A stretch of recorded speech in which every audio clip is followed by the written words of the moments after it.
Hi అండి. Last క్లాస్‌లో ట్రైమెథడ్‌కి సంబంధించి లాస్ట్ వీడియోలో మనం డామినో కార్డ్స్ వరకైతే తెలుసుకున్నాం కదా! బోధనోపకరణ టీఎల్ఎం నుంచి ఒక బిట్ అయితే ఈ చాప్టర్ నుంచి వస్తదండి. సైన్స్ మెథడాలజీ నుంచి టీఎల్ఎంకి సంబంధించి, అట్లాగే సోషల్ మెథడాలజీ టీఎల్ఎం, అలాగే మ్యాథ్స్ మెథడాలజీ టీఎల్ఎం గురించి తెలుగు కూడాను. సో ఇంపార్టెంట్ అండి. సో ఈ వీడియోలో ఘనాకారపు కడ్డీల గురించి చూద్దాం. దీని నుంచి ఒకటిను బిట్ క్యూసినెయిర్ పట్టీలు, అలాగే నేపియర్ పట్టీలు, ఈ మూడు లేదా ఈ మ్యాక్సిమం ఈ రెండు పెట్టి మనకు బిట్ ఫ్రేమ్ చేస్తారనమాట. దాని నుంచి మనం నేపియర్ పట్టీలా లేకపోతే క్యూసినెయిర్ పట్టీలా అనేది సెలెక్ట్ చేసుకోవాల్సి ఉంటుంది. సో ఈ రెండు టాపిక్లు ఒకటేసారి కలిపి చదువుకోండి. సో ఫస్ట్ అయితే ఘనాకారపు కడ్డీల గురించి చూద్దామండి. ఈ ఘనాకారపు కడ్డీలు ప్లాస్టిక్తో కానీ చెక్కతో కానీ చేస్తారు. అయితే ఇవి 1 యూనిట్ నుండి 10 యూనిట్ల పొడవు కలిగి ఉంటాయి. 10 యూనిట్స్ వరకు పొడవు కలిగి ఉంటాయి. అదొకటి. ఒక్కొక్కటి 10 చొప్పున మొత్తం 100 కడ్డీలు ఉంటాయి. మనం లాస్ట్ క్లాస్లో డోమినో కార్డుల సంఖ్య 55 అని తెలుసుకున్నాము. అలాగే గణిత పేటికలో ఉండేటువంటి పరికరాలు 7 అని తెలుసుకున్నాము. అదొకటి ఇంపార్టెంట్ నెంబరు. ఇప్పుడు 100 కడ్డీలు ఉంటాయి అనేది చాలాసార్లు రిపీట్ అయింది ప్రీవియస్గా. ఒక్కొక్కటి 10 చొప్పున 10 ఉంటాయి అన్నా కదా. 10 × 10 100 అవుతాయి కదా. సో 100 కడ్డీలు ఉంటాయి. గణిత పేటికలో ఉండే ఘనాకారపు కడ్డీల సంఖ్య 10 సెట్స్. సెట్స్ అంటే 10 అనాలి, కడ్డీలు అంటే 100 అనాలి. ఘనాకార కడ్డీలను ఉపయోగించి బోధించదగ్గ అంశాలండి.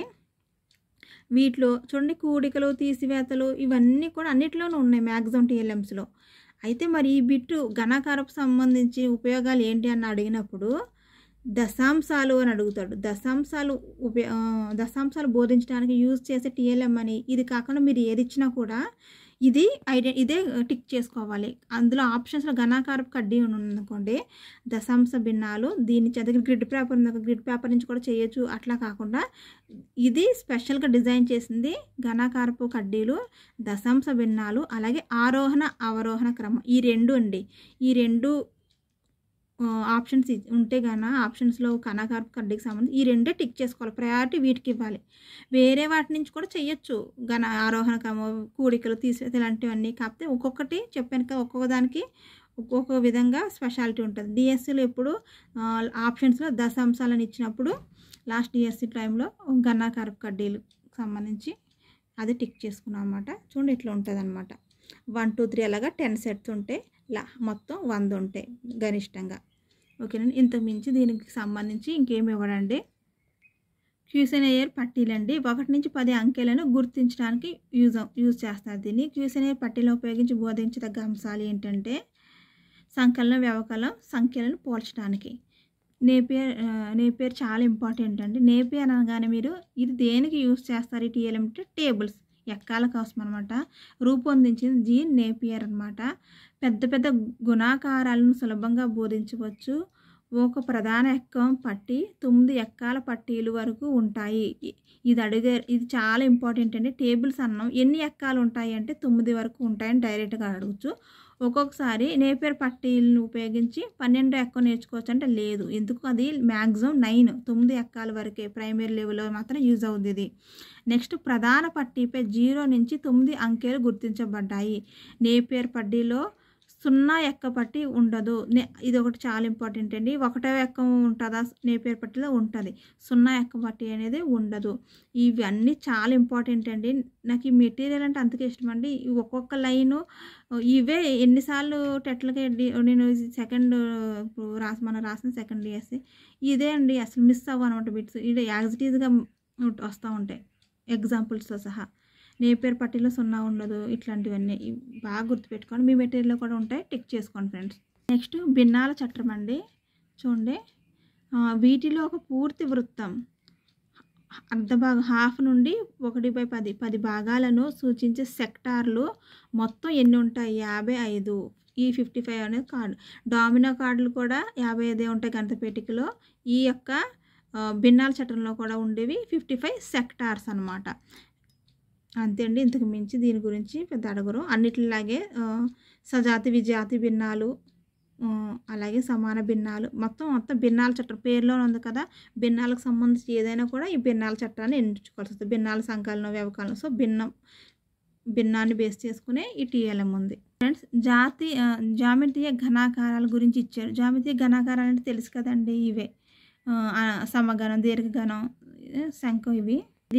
ఈ బిట్టు చూడండి ఫ్రెండ్స్, చాలా ఇంపార్టెంట్ అండి. ఇది జియో బోర్డ్కి సంబంధించి సమతల జామితీయ ఆకారాలను పరిచయం చేయడానికి, అంటే ప్లేన్ షేప్స్ అనమాట, లెంత్ బ్రెత్ ఉంటాయి 3D కాని వాటికి జియో బోర్డ్ యూస్ చేస్తారు. మరి అలాగే ఘనాకారాలను సాలిడ్స్ని పరిచయం చేయడానికి జామితీయ ఘనాకార పెట్టెని యూస్ చేస్తారు. ఇది మీకు బాగా గుర్తుపెట్టుకోండి సార్. ఏ టెట్లో అన్న అడగొచ్చు, డిఎస్సిలో అన్న అడగొచ్చు, లేదా ఏదైనా ఆప్షన్కి ఒక ఆప్షన్గా దీన్ని ఇవ్వచ్చండి. చాలా ఇంపార్టెంట్ ఈ 2 పాయింట్లు.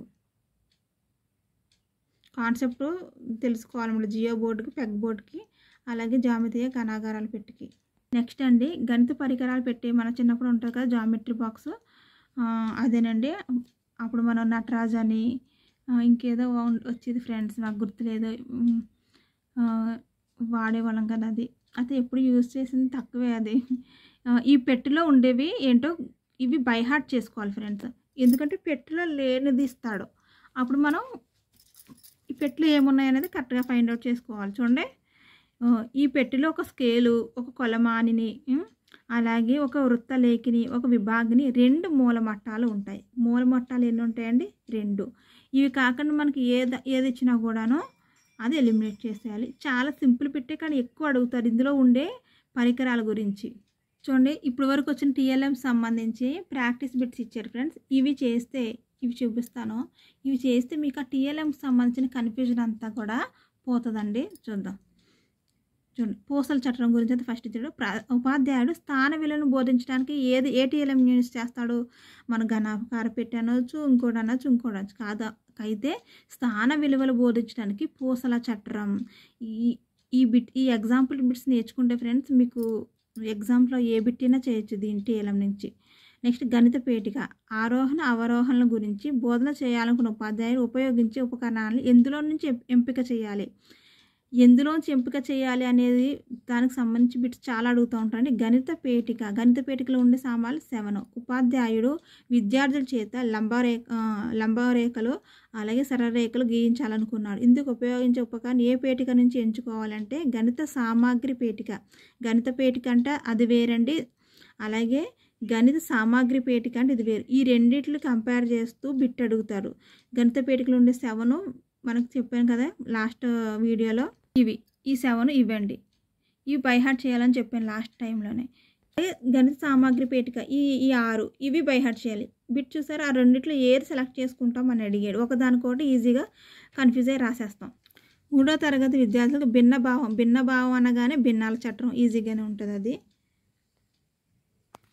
సులభంగా గుణకారాలు, మల్టిప్లికేషన్స్ అనగానే టేబుల్స్ అనగానే మనకు గుర్తు రావాల్సింది నేపియర్ పట్టిక. 9 వరకు మ్యాక్సిమం అంకెలు టేబుల్స్ ఉంటాయి అందులో, అది ఇంపార్టెంట్ అండి. నెక్స్ట్, ఆరోహణ అవరోహణ అనగానే చెప్పాను కదా ఘనాకారపు కడ్డీలు అనగానే దశాంశ భిన్నాలు అన్న అవ్వాలి, లేదా ఆరోహణ అవరోహణ క్రమం అన్న అవ్వాలి. ఈ రెండిట్లో ఏది ఇచ్చినా దశాంశ భిన్నాల్లోకి వెళ్ళిపోవాలి. నెక్స్ట్, భిన్నాల ఆరోహణ అవరోహణ, ఇంకా భిన్నాలని ఇస్తే భిన్నాల చట్రం.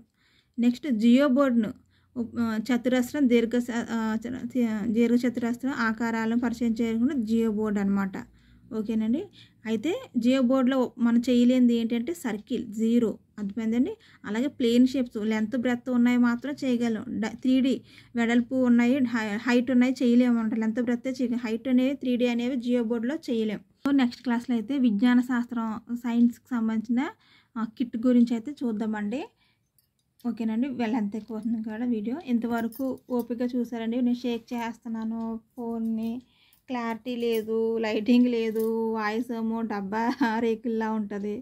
అయినా ఓపికగా చూస్తున్నారు, సబ్స్క్రైబ్ చేసుకుంటున్నారు. అసలు ఎంతమంది చూస్తే అంతమంది సబ్స్క్రైబ్ చేసుకుంటున్నారండి. మ్యాక్సిమం 90% నేను అడగకపోయినా కూడా చాలా థ్యాంక్స్ అండి.